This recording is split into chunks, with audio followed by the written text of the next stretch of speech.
Hello everyone, I hope you guys are all having a fabulous Monday. Today I'm coming at you with our weekly Minks Monday Q&A. Before we get started, let me share the bag that I'm currently rocking, and that is the Louis Vuitton Speedy 25 Bandolier in the monogram canvas. Alright, so grab your coffee, grab your tea, let's start your workout, let's go to work, let's do your laundry, whatever it is that you do, come join me. We have some awesome topics to cover today. Starting with the first question from Life Plasty. Which bags would you take to 1. Meeting at the White House, 2. African Safari, and 3. Mars? These are fantastic questions. I love handbag scenarios. Okay, so I went with bags that I own, kind of, except for the third one. The third one I would end up buying specifically for Mars. But the first one, meeting at the White House. So it's a business, obviously it's a business meeting, right? I would want something very simple, something very understated, something without logos. So I would choose the Givenchy Antigona in the pebbled leather because I think it would be a fabulous handbag for that scenario. However, if it's for a dinner at the White House, I would have to go for the Chanel Medium Large or the Chanel Reissue, one of those two. So for business, I would go for the Givenchy Antigona, and for dinner, I would have to go with one of those two Chanel bags. Yeah, for sure. All right, number 2, African Safari. This was easy. Hands down, I would choose my Longchamp Le Pliage in the khaki color. I think it would be perfect for that type of scenario. I literally don't have to worry about anything. All-weather leather. I don't have to worry necessarily about any really scuffs on the material, and it's not too bright. You know, it kind of has a whole camouflage look to it. It doesn't attract too much attention, and yeah, I think that the Longchamp Le Pliage would be perfect for an African safari. I would love to go on an African safari sometime. But yeah, that's the one that I would choose. I wouldn't really go for anything that has, you know, a different color or something that attracts too much attention. All right, so number 3, Mars. This is the one where I don't own this handbag, and I guess you can look at it a few different ways, because if I'm going to Mars and I have a spacesuit, then obviously I can breathe up there, because we all know that Mars has a very harsh atmosphere. So if I have a spacesuit, I'm able to explore around. I would still carry the bag that I'm about to tell you guys. Or if I don't have a spacesuit and I'm only going to live the 15-20 seconds that my body will allow with the harsh environments, I would still rock this bag. And that is a Louis Vuitton Speedy 25 Classic Speedy in the monogram canvas.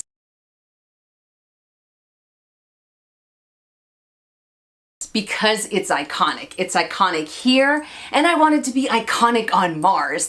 How fantastic would that be? I know some people might answer this and they'd say, oh, I'd pick this metal, I'd pick that, or whatever. But no, I want to go for, if a handbag's gonna make a splash on Mars, why not have it be Louis Vuitton? Maybe it's because even though I have other brands in my collection, I am still a Louis Vuitton, addict, a Louis Vuitton lover in my heart of hearts.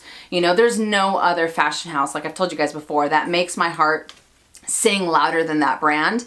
But I think it would be absolutely fabulous to have an iconic Earth bag be iconic up in Mars, especially if it's making the first splash of handbags, you know, up in Mars. I don't know.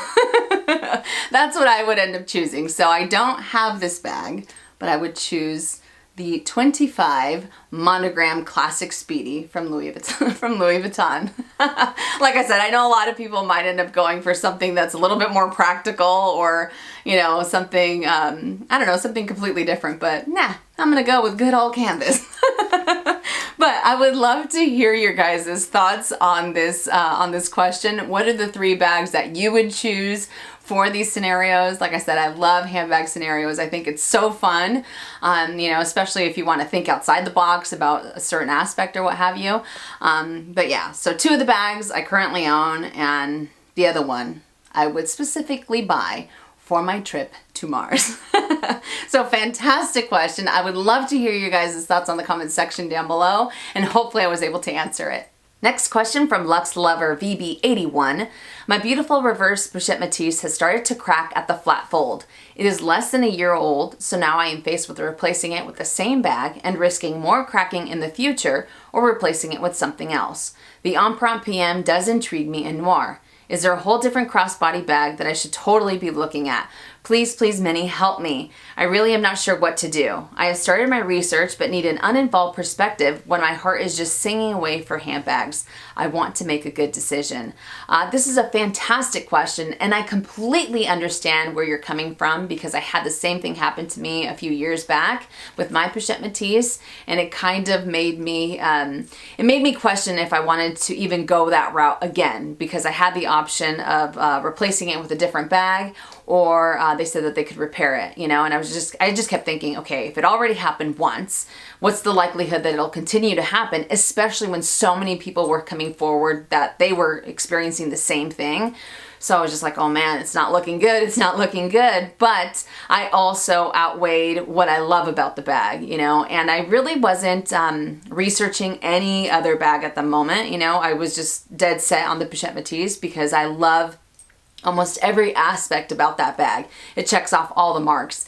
So I went for it, and I haven't had any issues with my second one. However, you still hear about people that are on their third, fourth pochette Matisse and they continue to have the same type of things happening, you know? So I know that doesn't end up helping out your situation, and if anything, I'm probably making you a little bit more nervous. But like I said before, I completely understand. Now, when it comes to the Empreinte pochette Matisse, a lot of people that I know absolutely love theirs. They find it incredibly comfortable, even more so than the canvas one, because even though the canvas versions are a little bit softer than they were, you know, 3 years ago, it's still not as soft as the Empreinte leather. And then you also, I know that the reverse is an all-weather type of bag because it does have the treated leather, so you don't have to worry about that. But with this one, I don't know, like I said, the Empreinte version is very, very carefree. You can use it in any type of weather, and it's also, I don't know, it's a little bit more dressed up just because it isn't the canvas version. So I think that if you're super apprehensive about going that route again with the pochette Matisse with the canvas version, if you want to try out the Empreinte version one, I know you already have an Empreinte bag from what you had mentioned in the comment, so you could go that route. It's all a matter of how you feel about the bag. There is one other bag that I would like to suggest, and again, this is open to anyone out there. If you have any recommendations, I would love to know in the comment section down below. But there's one bag that I would recommend that is crossbody. It's incredibly soft. It has very similar details to the pochette Matisse, and that is the Vivienne.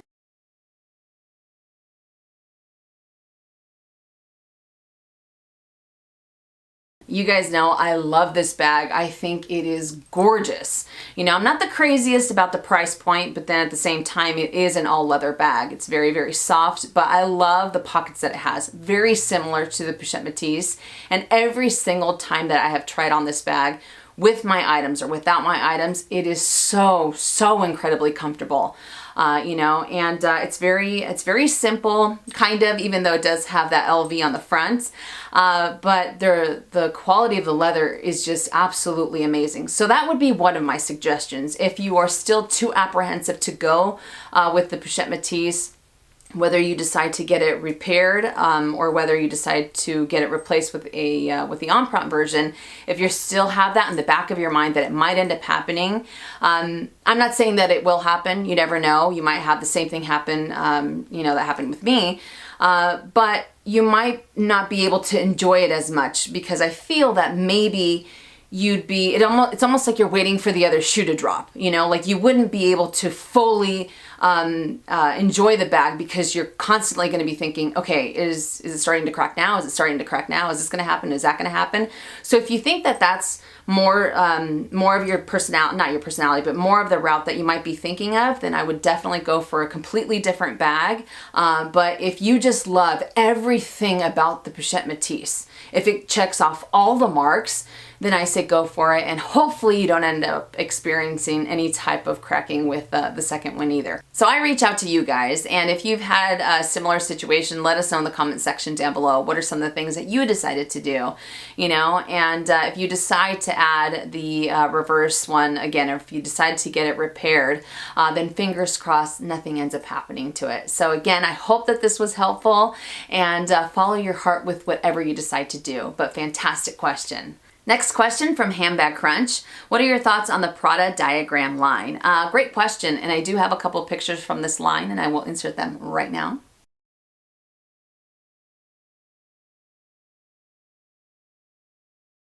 So for the Prada Diagramme line, there's a few different styles to choose from. You can either go for the camera bag or the tote that I just shared with you guys. They also have a hand carry bag. Some of the bags do have the removable strap, so it makes it a little bit more versatile. Some of them are a little bit easier to solely wear as crossbody bags, and they do have that calfskin leather, so it makes it very soft and very comfortable to be able to use them.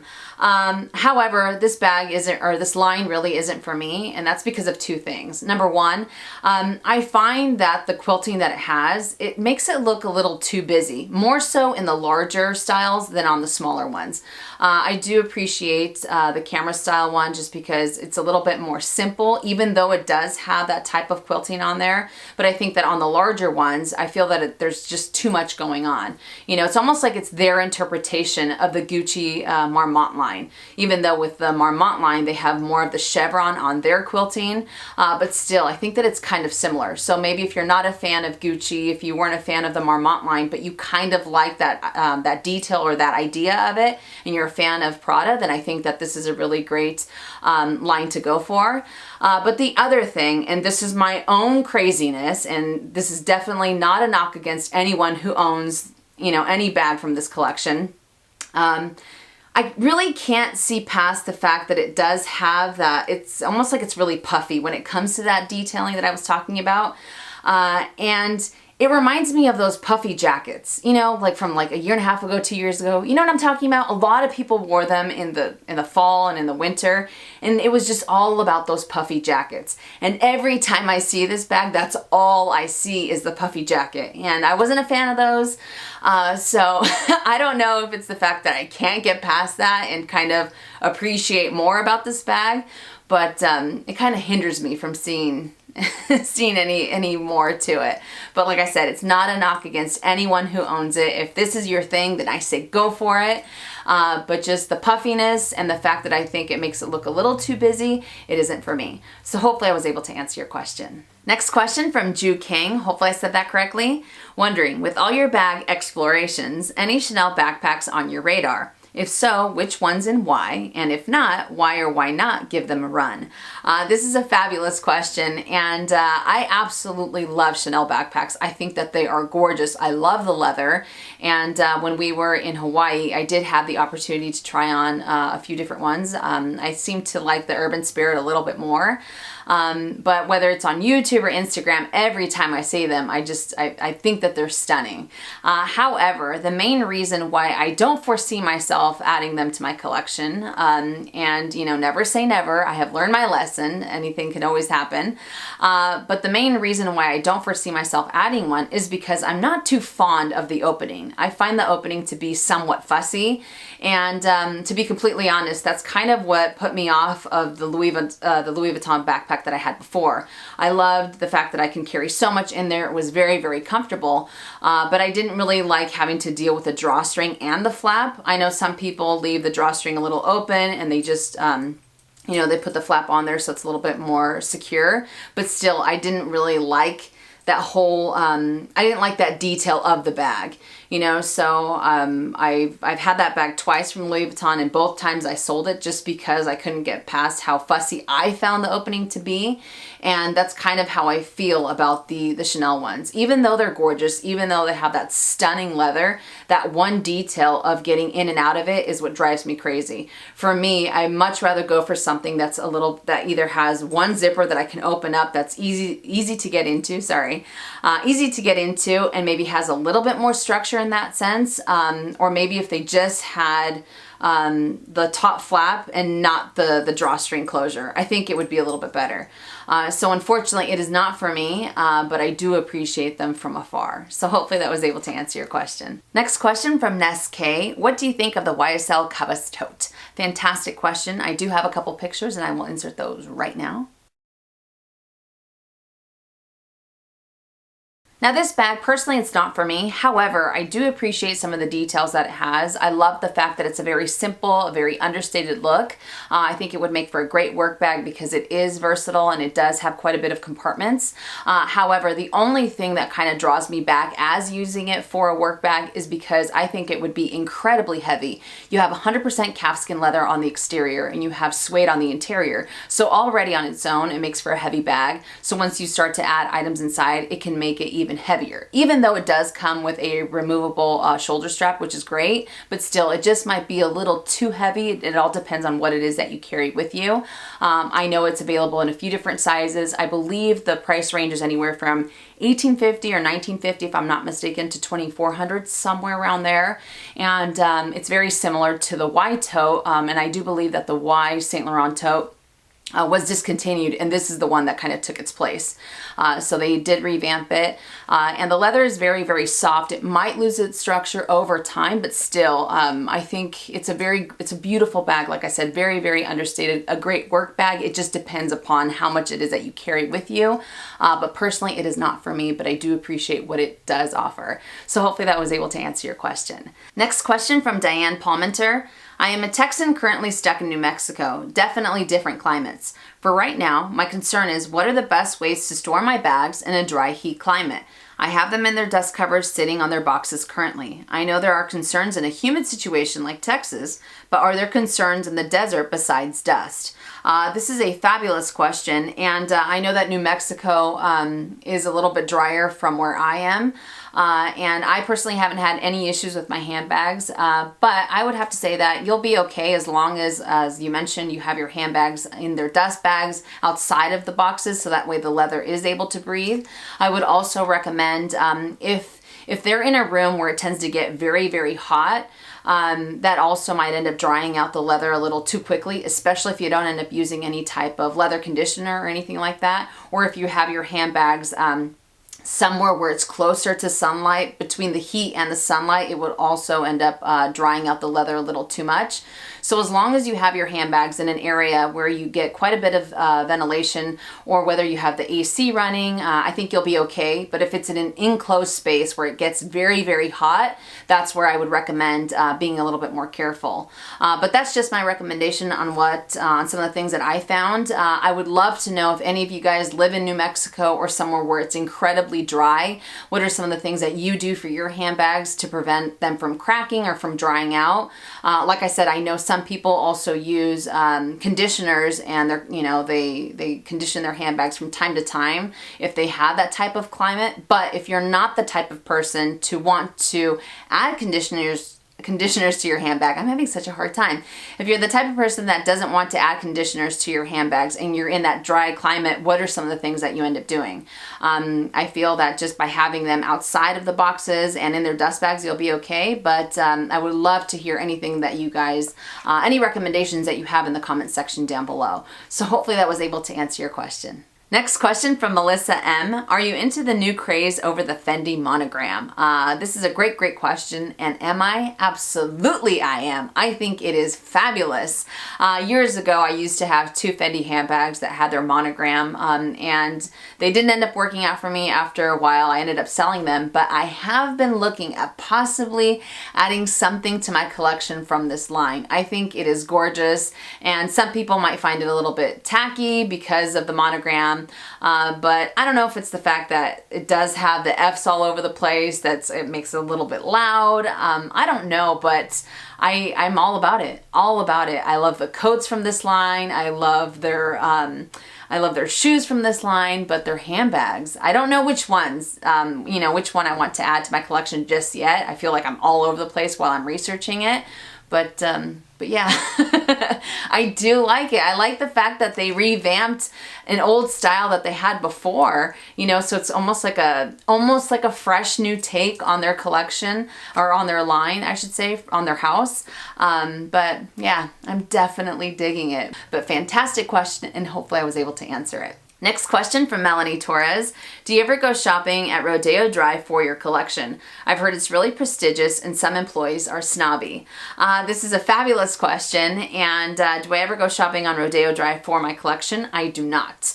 I do not. And I've actually never been shopping in Beverly Hills at all. We've driven past it many of times, but I've never really been inclined to want to go shopping there. And, you know, it is a beautiful location. You just see a sea of just stunning cars outside of these fantastic shops, and they have so many to choose from as far as, you know, as far as shopping goes. And I know that a lot of people, it's a very touristy spot. A lot of people that are visiting California for the first time want to go there and check it out. And maybe not necessarily just for shopping, but just to experience the overall location. But like I said, I've never really been inclined to want to go shopping there. And really, when it comes to Beverly Hills, they have a higher sales tax. I believe it's 9.5 if I'm not mistaken. I know some of you might be thinking that's not a big deal, but to me, if I can get the same item in San Diego or in Orange County for a little bit less, I would much rather do that instead of spending a little bit more just because it's coming from Beverly Hills. You know, I've said it before, I am all about trying to save as much as I possibly can when it comes to luxury goods, you know, even if it does include the sales tax. So like I said, it's not too big of a deal, but sometimes when you, you know, when you think of hundreds or thousands of dollars, it can make a little bit of a dent when it comes to the tax. But like I said, if I can find it somewhere else for a little bit less because of the sales tax, I'd much rather go that route. Now, when it comes to employees being snobby, I think that's bound to happen anywhere, not necessarily just based on the location. I think that, you know, it can happen at a luxury store, just like it can happen at a grocery store, you know, if someone's having a bad day. Not saying that that's okay, definitely not, but I think it's bound to happen. And maybe it's because I love Pretty Woman, all right? Do you guys know the movie Pretty Woman? I absolutely love that movie. I've watched it, I can't even tell you how many times. And the whole time that Vivian is on Rodeo Drive and they treat her like crap, oh my gosh, that infuriates me, you know? And not saying that I would dress like Vivian, but even if I did, you know, if someone treated me like that, nah, not gonna happen. Not gonna happen. You guys know I'm not gonna stay quiet. You know, I'm not gonna walk away with, you know, and do what she did. I let him know what's up while I was there. So I don't know. I kind of have that in my head too. Not saying that that's what it's like because, you know, I do have a couple sales associates that do work out of Beverly Hills and they're extremely kind. They're very, very sweet. But I think that Pretty Woman kind of ruined Beverly Hills for me. I don't know. But yeah, so I have not had the opportunity to go shopping there. It's not really something that I'm interested in. I would much rather find my items somewhere else, and if I wanted to pay a little bit less when it came to tax. But it is a gorgeous location, and just the overall neighborhood, everything around it is just stunning. So unfortunately, Rodeo Drive is not for me, but fantastic question, and hopefully I was able to answer it. All right, and the last question from Stacy Redding. Let's talk bucket list. What are 5 locations you wish to travel to that you haven't visited before? Fantastic question. All right, so my bucket list. The first location would have to be Egypt. Egypt, hands down. Number 2, Greece. Number 3, I'd have to say India because I am dying to see the Taj Mahal. Number 4, kind of like what I talked about before, going on an African safari, I think would be amazing. And the last one is actually one that I'm hoping, fingers crossed, that we might end up doing before the end of the year. but that's going to Bali. I absolutely love Bali, everything that I've read about it, and I've had quite a few friends that have visited and they think it's a fantastic place to go. So those are the top 5 locations on my bucket list that I hope to be able to visit sometime before I die. But I would love to know, what are your 5 locations that you want to visit, you know, on your bucket list? If you can share on the comment section down below, that would be fantastic. All right, you guys, so that does it for Minks Monday Q&A. I hope you enjoyed it, and I hope I was able to help. You guys had some fantastic questions this week. Now I know that last week I didn't really deliver as far as being able to share 3 videos with you guys. I was a little bit busier than I had anticipated, so it kind of kicked my butt. But hopefully this week is a little bit smoother and I'm able to, you know, give you maybe 3-4 videos. I don't know.